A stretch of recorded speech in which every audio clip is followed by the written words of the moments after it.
రెస్టారెంట్కి ధీటుగా Chinese chicken lollipops మన ఇంట్లోనే మరింత టేస్టీగా ప్రిపేర్ చేసుకోవచ్చు. మనం చికెన్ లాలీపాప్స్ చాలా బాగుంటాయండి, టేస్టీగా ఎమీగా ఉంటాయి.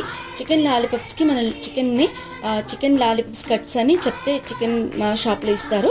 అవి తెచ్చుకొని మనం ఇట్లా ఫస్ట్ మనం చాపుడ్ చిల్లీస్ అంటే గార్లిక్ చిన్న చిన్నవి కట్ చేసుకున్న జింజర్, పచ్చిమిర్చి, ఉల్లిపాయలు, schezwan sauce, soya sauce, salt, black pepper ఇవన్నీ వేసుకుని మ్యారినేట్ చేసుకోవాలి. కాస్త మ్యారినేట్ చేసుకుని ఒక 30 minutes పక్కన పెట్టిన తర్వాత కాస్తంత ఎగ్ కూడా మనం జస్ట్ ఇట్లాగా టోస్ట్ చేసుకుని ఎగ్ కూడా కలుపుకోవాలి. అలాగే కార్న్ ఫ్లోర్ అట్లనే మైదా 1 teaspoon అట్లా వేసుకొని ఫుడ్ కలర్ వేసుకొని బీట్ చేసుకొని వీటన్నిటిని కలిపి పక్కన పెట్టేసుకోవాలి. అంటే ఆయిల్ బాగా వేడైన తర్వాత ఈ చికెన్ లాలీపాప్స్ని వాటిలో వేయించుకోవాలి. చికెన్ లాలీపాప్స్ త్వరగా వేగిపోతాయండి. సిమ్లో పెట్టుకుని కాస్తంత టైంలో ఇట్లా మనం జస్ట్ వేయించుకోవాలి. ఇలా వేయించుకోవడం వల్ల క్రిస్పీగా క్రంచీగా చాలా బాగుంటాయండి.